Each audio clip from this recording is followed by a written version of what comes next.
6:59. Buenos días, dominicanos, dominicanas, ciudadanos y ciudadanas del mundo. Julio Martínez Pozo. Los comentarios de los temas más importantes en el programa de mayor influencia de la radio y la televisión nacional. Nuestro agradecimiento a toda la comunidad dominicana residente en Nueva York, con la que estamos en contacto permanente.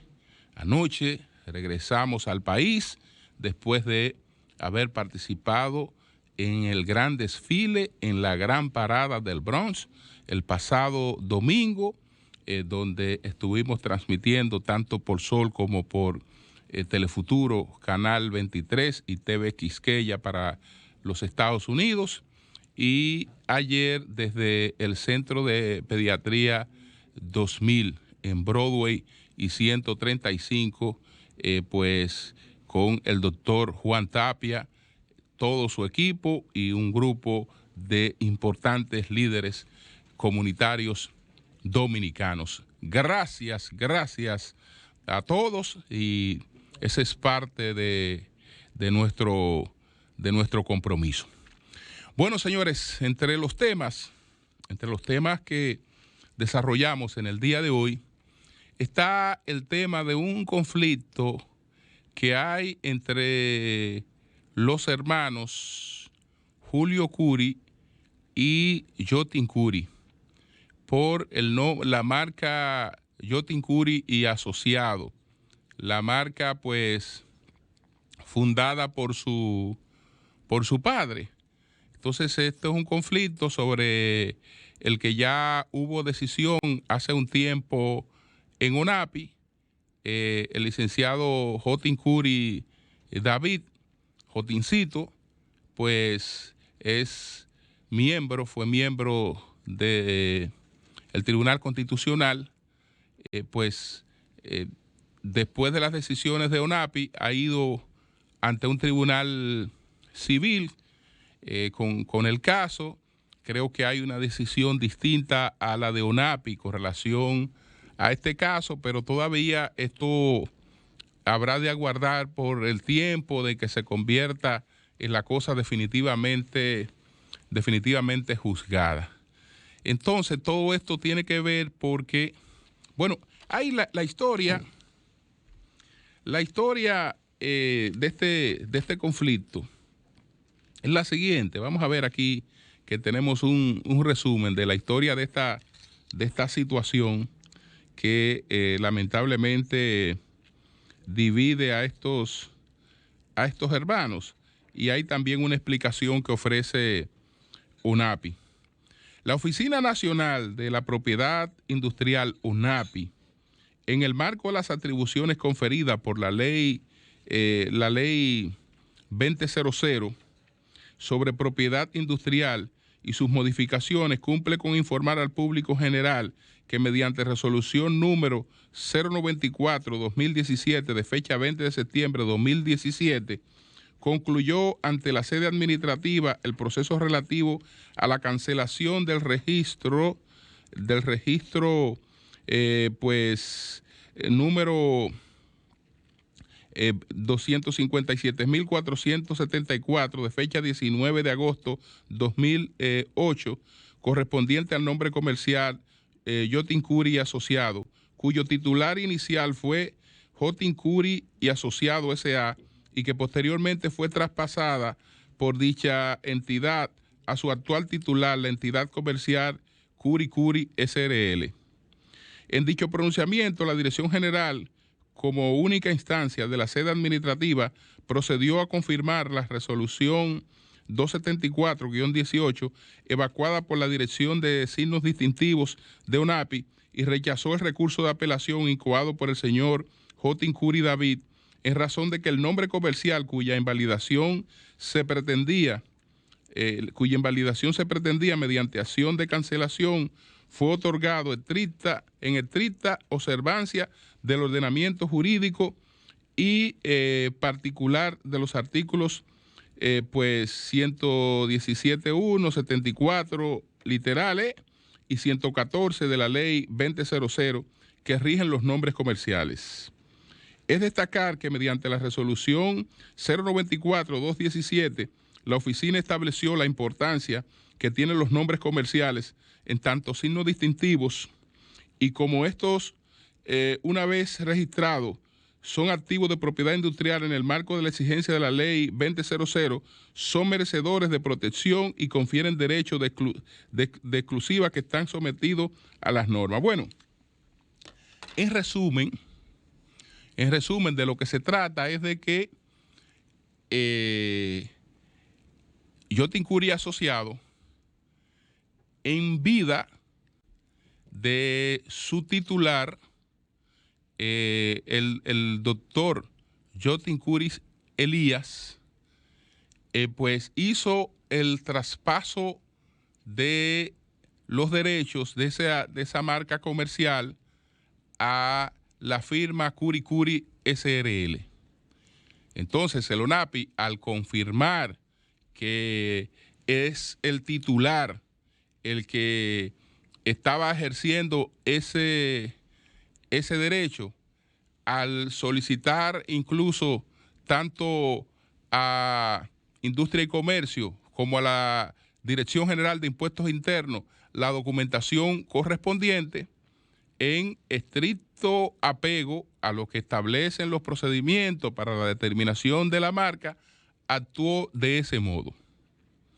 Entonces, por eso la decisión que tomó en principio la directora de Signo, Michelle Guzmán, fue después confirmada en alzada, después que se comprobó que ella se había regido por el procedimiento correspondiente. No obstante, ya ahí hay un conflicto de tipo familiar que involucra otras cosas, y el licenciado Yotincuri, David, ha llevado a otras instancias su reclamación, y ya habrá que esperar una decisión definitiva de la justicia sobre este particular que divide a estos hermanos por el nombre de la firma que dirigió durante muchos años su padre, una de las firmas de abogado indiscutiblemente más prestigiosa del país. Entonces hay también un historial, existía el registro de marca Yotincuri denominativa bajo, hay una serie de especificaciones técnicas ahí que no voy a abrumarlo con ese tipo de cosas. Es decir, hay un conflicto con relación a eso. ONAPI actuó de acuerdo a lo que establecen sus procedimientos y ha reconocido a quien tiene la titularidad de esa marca asignada en función de lo que establecen sus procedimientos. Una persona que se siente afectada e inconforme con esa decisión ha hecho también lo correspondiente y yendo a otra instancia a buscar un cambio de la decisión, y este es un conflicto que parece que se extenderá todavía por mucho tiempo.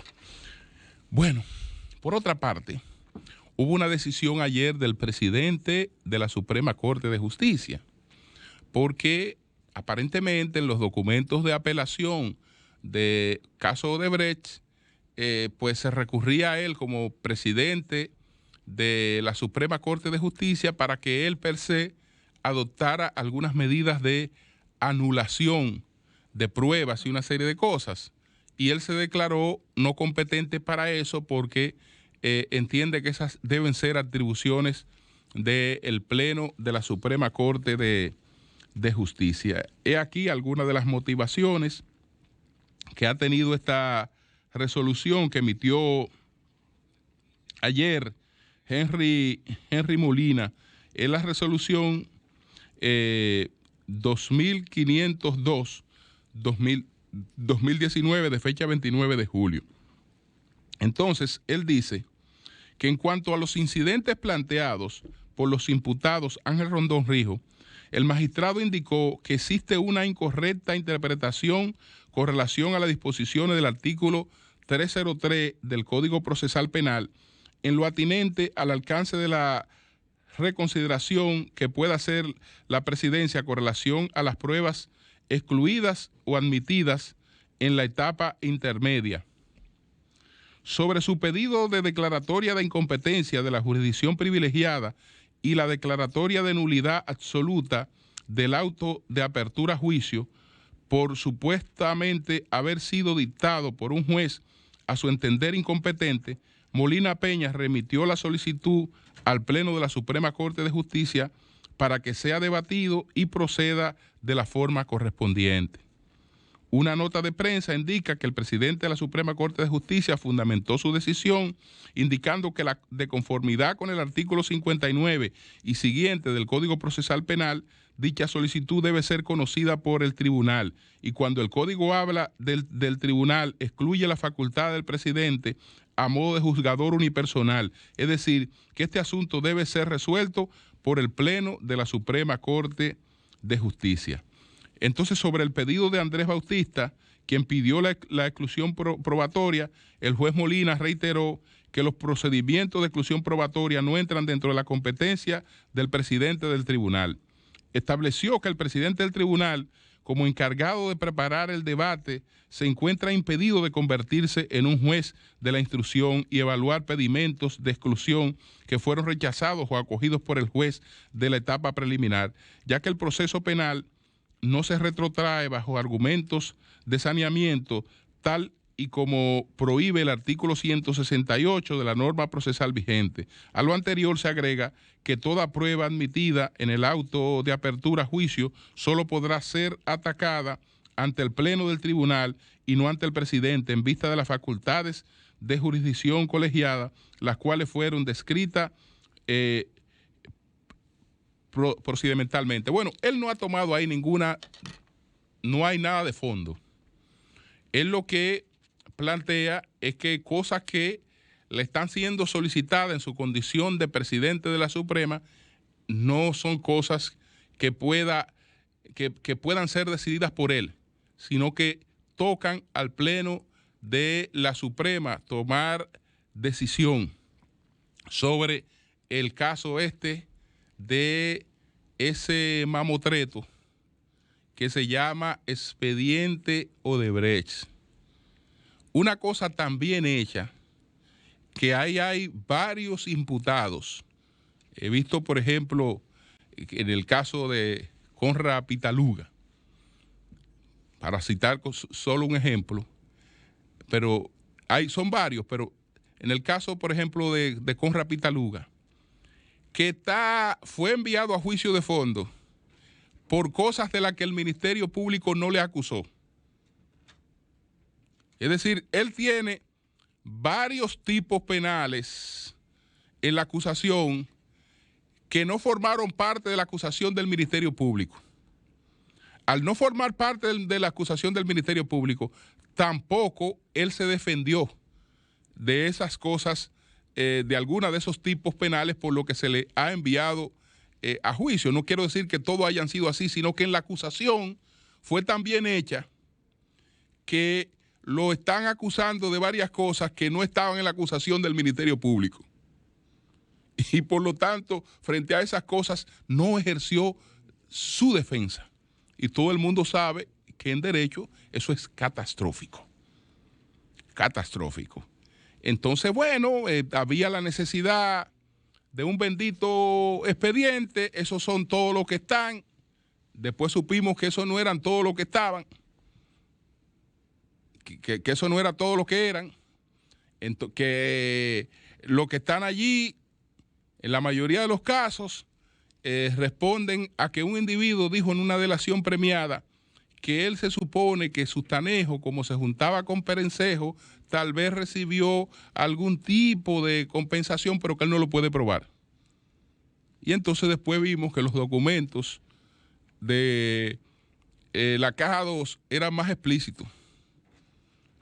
Eso sí son explícitos. Eso no están diciendo que yo creo, que fulano, que Perencejo. No, no, no. Ahí hay una constancia clara de hacia dónde fue cada cosa y cómo se manejó y a través de quién. Y entonces ahí queda claro que hubo gente que fue dejada fuera de la investigación. Que no es verdad que en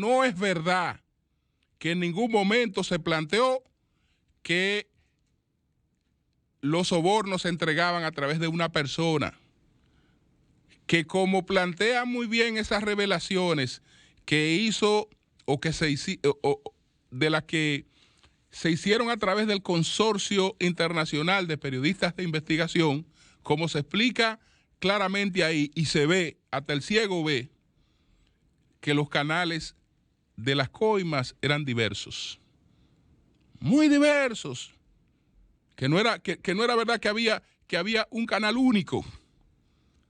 Pero se prefirió manejar la cosa en función de un supuesto canal único para no tocar otros canales que están ahí claramente especificados. Claramente especificado por este canal, déjame ver, 10 millones y tanto de dólares, casi 11 millones de dólares por este canal. Cero investigación. Aquí tanto, cero investigación. Allá tanto, cero investigación. ¿Por qué? Porque no, es que estos son todos los que están. Y ya vemos cómo este disparate va a terminar desacreditando toda la justicia dominicana. Porque ahora la bendita Suprema no sabe lo que hacer con eso. Porque por otra parte, hacer lo que en justicia habría que hacer con eso tendría consecuencias políticas, entonces también muy graves. Y ahí anda ese tollo, todavía yo no sé hasta cuándo. Entonces, bueno, ¿en qué situación estamos en términos políticos? ¿Cuál es el panorama que tiene el país después que está claro que Danilo Medina no se va a presentar hacia un tercer periodo? Que el objeto de una reforma constitucional no sería darle esa posibilidad. Eso ha planteado un cambio importantísimo en el panorama político. ¿Cuál era el panorama político que teníamos con Danilo Medina posiblemente participando en una elección y el que tenemos sin Danilo Medina participando en una elección? Danilo Medina Sánchez era el único de los aspirantes o de los posibles candidatos, el único que definía unas elecciones en primera vuelta. El único que definía unas elecciones en primera vuelta era Danilo Medina. Ya no es candidato, no hay definición de elecciones en primera vuelta. Y cada vez es más improbable que las elecciones se definan en una primera vuelta. Entonces, ¿cuál es el cuadro? ¿Cuál es el escenario que tenemos? Bueno, prepararnos para un proceso que va a transcurrir en 3 rounds. Este proceso viene en 3 rounds. Y los partidos políticos, principalmente el que tiene el propio mayor rompecabezas, que es el danilismo en estos momentos, tienen que actuar a conciencia de que el asunto no es sencillamente el primer round. No le vaya a pasar como a los leonelistas que confundieron la táctica con la estrategia y ahora están empantanados. Es decir, ¿cuál era la estrategia? Que Leonel volviera al poder. Entonces, en el camino, eso terminó siendo desplazado por impedir que Danilo Medina hiciera la reforma. Y todo se concentró ahí y todavía incluso sigue en eso. Siguen en eso. Le ha pasado como aquellos soldados que participan en una guerra, quedan desmemoriados y con los años todavía creen que la guerra sigue. Ellos han seguido la guerra todavía. Pero en función de la táctica, no privilegiando el objetivo estratégico. Entonces, en el caso del danilismo, cuidado si se confunde la táctica con el objetivo estratégico. El objetivo estratégico debe ser el mantener el poder. Si el objetivo estratégico es mantener el poder, la derrota en una convención, en unas primarias de Leonel Fernández, es sencillamente el primer round. Eso es sencillamente el primer round. Entonces hay que estar preparado para los otros 2 rounds, porque hay unas elecciones en primera vuelta y hay unas elecciones en segunda vuelta. Ese es el panorama que tenemos hoy. Entonces, ¿qué significa esto? Que yo tengo que prepararme con un corredor de fondo. Es decir, yo tengo que prepararme para alguien que me resista todas las etapas. Que esta primera es hasta un cachú. Esta es un cachú porque esta es una competencia entre gente que está obligada a no atacarse. Están obligados a no atacarse porque todos se van a necesitar. Si el pacto es que se apoye al que esté adelante, el que está adelante o el que esté en el medio no puede atacar a nadie. ¿Por qué? Porque entonces eso va a mermar después su apoyo. Entonces, ok, esta no es una campaña donde se vayan a dirimir cosas que en una campaña es inevitablemente que salgan. Entonces, cuando usted va a hacer la escogencia, usted tiene que mirar cada una de esas etapas y cada uno de esos pasos. Es decir, tengo que tener un candidato que esté preparado para esperanzar, para proponer, para atacar y para resistir los ataques. Y tengo que saber más o menos qué me le van a sacar a cada uno de estos candidatos.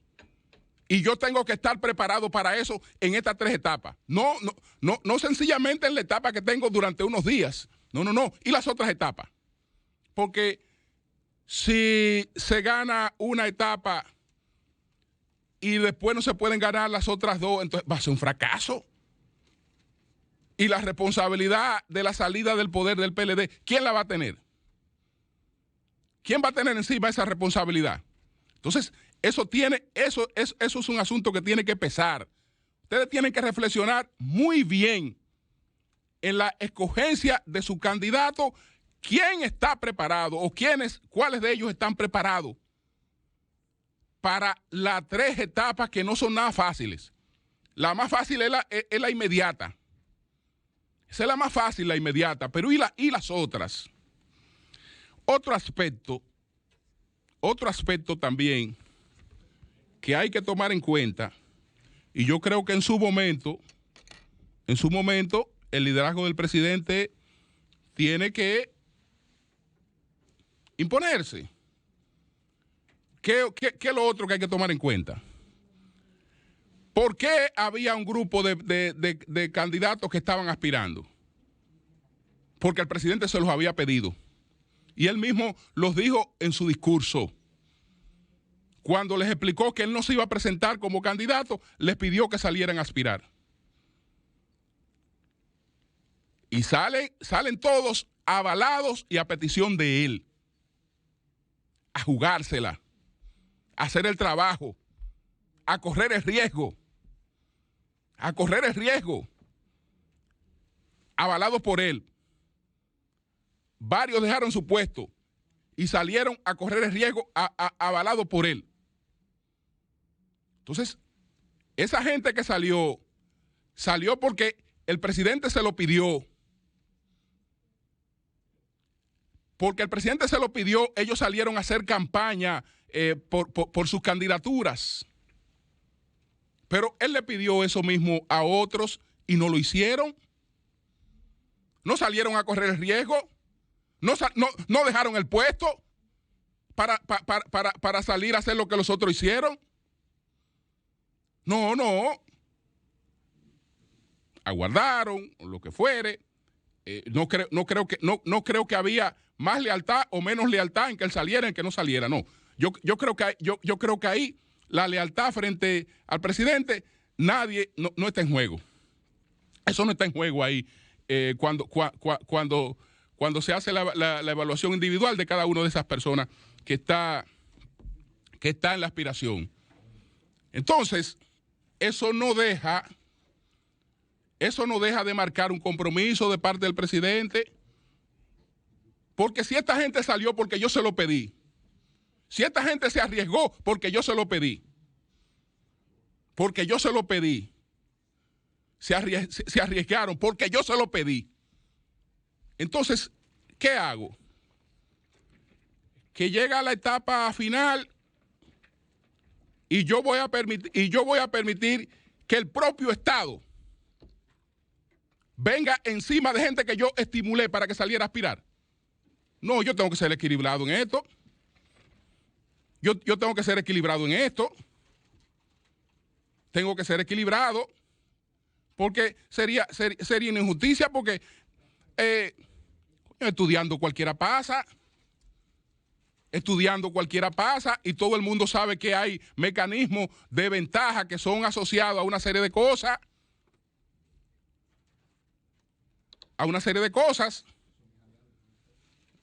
De las que no voy a entrar en detalle porque creo que mi mensaje está bastante claro.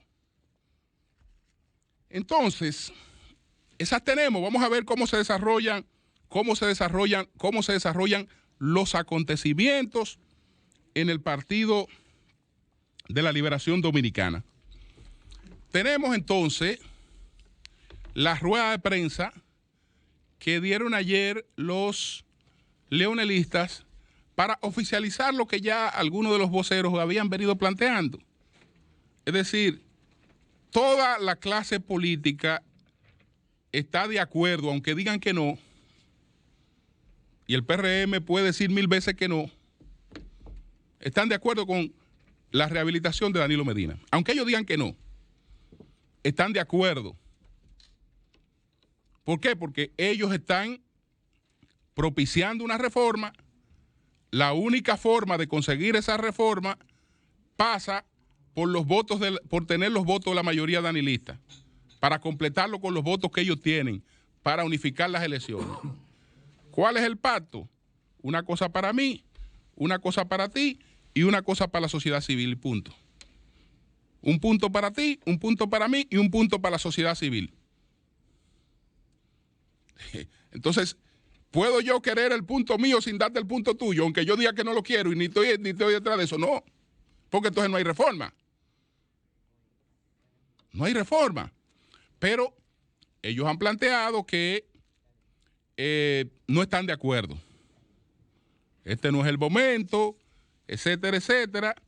Y bueno, lo que con eso están planteando que tal vez están diciendo, como el otro sector no ha bajado la guardia, nosotros no la bajamos tampoco. Vamos a llevar este pleito hasta las últimas consecuencias. Y ya veremos qué pasa. Ya veremos qué pasa. Evidentemente que cuando usted ve eso, si hubiera una compactación en el danilismo, si hubiera juego limpio en el danilismo, juego limpio,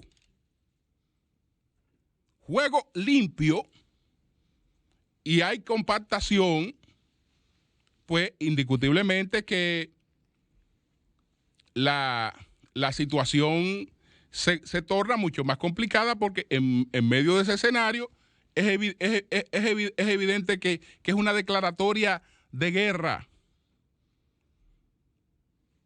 Ellos son políticos veteranos, ellos sabrán lo que están haciendo.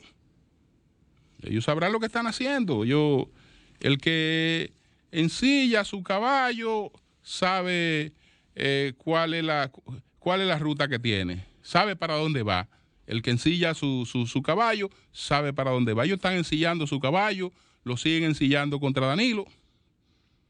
Danilo no se va a presentar y siguen contra Danilo. Y vamos a ver si eso pues da algunos resultados. Pero insisto que el panorama es un panorama muy confuso, interesante, pero en el que además pudiera aparecer un nuevo actor. Y ahí sí es verdad que hay que borrar cartones y empezar a contar de nuevo, porque nadie sabe cuál pudiera ser el impacto de la presencia en el mercado electoral de ese nuevo actor. Y los que están siguiendo informaciones, una serie de cosas, saben a lo que me refiero. No adelanto nada porque en política el que se pone a estar adelantando cosas puede quedar mal. Porque lo que se está planeando no necesariamente se llega a ejecutar. Lo que se está pactando no necesariamente se llega a acordar. Usted lo dice, no se acuerda y entonces resulta que usted queda mal. Es mejor dejar que las cosas evolucionen. Cambio y fuera.